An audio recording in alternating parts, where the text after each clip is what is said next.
खानापूर तालुक्यातील बरगाव ग्रामपंचायती झाल्याचा आरोप असलेल्या बेकायदेशीर कामकाज व आर्थिक गैरव्यवहारांच्या चौकशीला 4 वर्षे उलटूनही पूर्णविराम मिळालेला नसल्याचा आरोप करत ग्रामपंचायतीच्या माजी सदस्या पद्मश्री एम पाटील यांनी जिल्हाधिकाऱ्यांकडे निवेदन सादर केले आहे.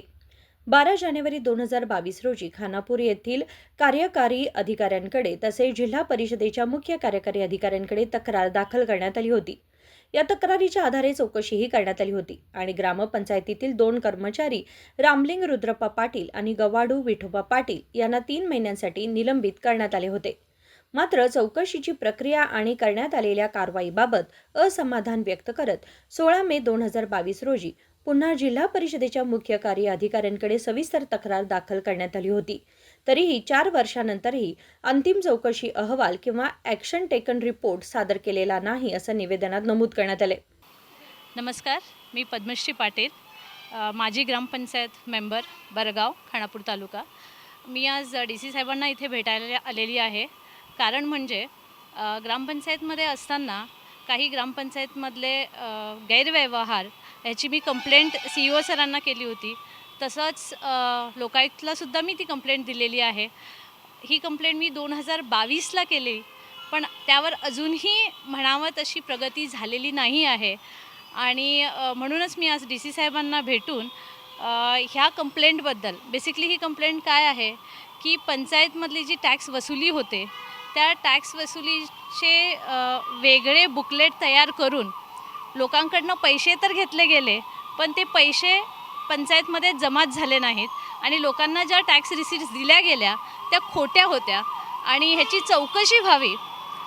माझ्याकडे फक्त 4-5 रिसीट्स होत्या, पण मला एक्सपेक्टेड होतं की जिल्हा पंचायत, तालुका पंचायत ह्यामध्ये डिटेल चौकशी करून असे किती बुकलेट्स गैरव्यवहार झालेला आहे ह्याची चौकशी ते करतील. पण 2022 पासून आजतापर्यंत ह्याच्यामध्ये काहीच प्रगती झालेली नाही आहे. म्हणूनच मी डी.सी. साहेबांना एक निवेदन देते आहे की त्यांनी पर्सनली ह्यामध्ये लक्ष घालून हे काय झालेलं आहे ह्याची जरा चौकशी करावी. कारण ग्रामपंचायत हा पाया आहे आणि जर पाया मजबूत राहिला तर घरं मजबूत होतात आणि त्याच पायामधला गैरव्यवहार मी बाहेर काढण्याचा प्रयत्न करते आहे. माझ्या तऱ्हेने लीगल वेनी प्रत्येककडे, म्हणजे मी मगाशी जसं म्हणाले तसं लोकायुक्तलासुद्धा मी कंप्लेंट दिलेली आहे 2022मध्येच आणि आपण आहोत आत्ता 2026ला आणि त्यावरही काहीच झालेलं नाही आहे. असा जर टाईमपास होत गेला, वेळ जात राहिला, तर कंप्लेंट करणाऱ्याला खरंच ती ऊर्जा येईल का की आपण हे काम करतोय ते करत राहावं म्हणून. आणि म्हणूनच माझी डी.सी. सरांना ही विनंती आहे की त्यांनी ह्याच्यामध्ये लक्ष घालावं आणि जे काय कायद्यानुसार आहेत त्या क्रम त्यांनी घ्यावा, एवढीच मी त्यांना विनंती करण्यासाठी आणि निवेदन देण्यासाठी इथे आलेली आहे. Thank you so much. बरगाव ग्रामपंचायतीमध्ये जॉईन झाल्यानंतर पहिल्या 6 महिन्यामध्ये माझा फोकस होता की पंचायतीचं इन्कम काय असणार आहे. कारण जर इन्कम असेल तरच त्यामधून आपण पंचायतीचे खर्च किंवा माझ्या पंचायतीमध्ये 4 गावं येतात: बरगाव, भंडरगाळी, कुप्पडगिरी आणि निडगल. मी कुप्पडगिरीची मेंबर आहे. जेव्हा फंड येईल तेव्हाच गावची प्रगती होईल, म्हणून मी इन्कम जनरेशन सोर्सेस काय आहेत ह्याबद्दलही बघितलं आणि मला लक्षात आलं की आमच्या पंचायतीच्या व्याप्तीमध्ये मोबाईल टॉवर्स आहेत, शुगर फॅक्टरीज आहेत आणि असेच बरेच कमर्शियल युनिट्स आहेत, पण त्यांच्याकडून पंचायतीला टॅक्स वसुली होतच नाही आहे. ॲक्च्युली व्हायला पाहिजे. एखादं घर बंद जरी असलं तरी त्या घरपट्टी वसूल केली जाते. मग फॅक्टरी बंद असेल किंवा फॅक्टरी चालू असेल तर त्याच्याकडून का फॅक्टरीचा टॅक्स वसूल केला जाऊ नये. ह्याच्यासाठी जवळजवळ 3.5 वर्ष प्रयत्न केल्यानंतर आज मी खूप आनंदाने सांगू इच्छिते की माझ्या पंचायतीला 22 लाख आणि जवळच एक दुसरी पंचायत आहे लोकोडी म्हणून, त्याला 4 लाख असा एकूण 26 लाखाचा टॅक्स आम्ही भाग्यलक्ष्मी शुगर टॅक्स फॅक्टरीकडून वसूल केला आणि माझ्या पंचायतीच्या इन्कममध्ये, महसुलातीमध्ये भर घातली. तसंच जे काही मोबाईल टॉवर्स आहेत त्यांच्याकडूनही रेग्युलर आता महसूल जमा केला जातो आहे. त्याच्यानंतर प्राईम मिनिस्टर सरांची जलजीवन मिशन ही जी अगदी महत्त्वाकांक्षी एक स्कीम होती, तीही स्कीम अगदी उत्तमरित्या आमच्या पंचायतीमध्ये राबवून घेण्याचं काम आम्ही केलेलं आहे. 4 गावांपैकी 3 गावांमध्ये 24 तास पाणी सध्या आहे आणि खूप आनंदाने मी सांगू इच्छिते की मागच्या 2 वर्षाच्या उन्हाळ्यातसुद्धा जिथे पाण्याची चणचण किंवा अडचण लोकांना वाटत होती, तिथे माझ्या गावामध्ये 24 तास पाणी मिळालं आहे. काही थोड्या बहुत अडचणी त्याच्यामध्ये येतात, म्हणजे कधी पाईप तुटली किंवा काय झालं, पण ह्या सगळ्यांच्याकडे लक्ष देऊन त्याचं काम व्यवस्थित सुरू आहे. त्याचप्रमाणे एस्क्रो नावाचा एक फंड आमच्या पंचायतीला येतो, म्हणजे सगळ्यांनाच येतो. तो फंड असा आहे की गव्हर्नमेंटकडून पैसे येतात, ज्यामधून तुम्ही स्ट्रीट लाईट्सची बिलं भरू शकता. तिथेही आम्हाला असं लक्षात आलं की तिथे जास्त अमाऊंट पडलेलं आहे.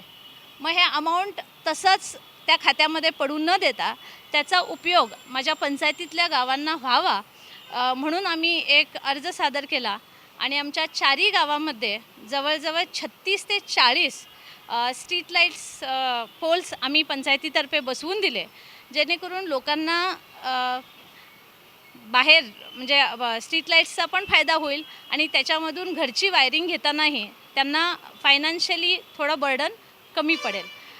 हेही आम्ही बघितलं. त्याचप्रमाणे नरेगामधून आमच्याच पंचायतीमधील एक भंडरगाळी नावाची गाव आहे, त्याची यात्रा होती लक्ष्मीची आणि त्यानिमित्ताने आम्ही CEO साहेबांना विनंती करून जवळजवळ 1.5 कोटीचा प्लॅन आम्ही त्यांच्याकडनं सँक्शन करून घेतला आणि भंडरगाळी आणि कुप्पडगिरी ह्या दोन्ही गावांमध्ये ह्याच्यामधून कामं करून घेतली. म्हणजे CC रोड असेल, CC गटर असेल, CD असेल, ही सगळी आम्ही त्या प्लान्समधनं कामं करून घेतली. त्याबद्दल ह्या निमित्ताने मी CEO सरांचेही धन्यवाद मानते आणि एवढीच विनंती करते की ही कामं तर होतातच आहेत, पण मुळात जी ही छोटी मोठी कीड लागलेली आहे, पंचायतींना राहू देत किंवा गव्हर्नमेंट ऑफिसेसना राहू देत, ती जर कीड साफ करण्याचा प्रयत्न माझ्यासारखा मेंबर करत असेल तर ब्युरोक्रॅट्सनी ह्या सगळ्या अधिकाऱ्यांनी त्याला साथ द्यावी, एवढीच मी विनंती करते. थँक्यू. जिल्हाधिकाऱ्यांना सादर केलेल्या निवेदनात 16 मे 2022 रोजीच्या तक्रारीची सद्यस्थिती, FIR तपासाचा प्रगती अहवाल, संबंधित कर्मचाऱ्यांना देण्यात आलेल्या बढतीचा आधार, अंतिम चौकशी अहवाल तसेच ॲक्शन टेकन रिपोर्ट उपलब्ध करून देण्याचे निर्देश द्यावेत अशी मागणी करण्यात आली आहे. तसेच चौकशीत आरोप सिद्ध झाल्यास संबंधितांवर कायदेशीर कारवाई करण्याचे आदेश द्यावेत अशी मागणी माजी सदस्या पद्मश्री M. पाटील यांनी केली आहे. विनोद कोलकार, KMM मराठी, बेळगाव.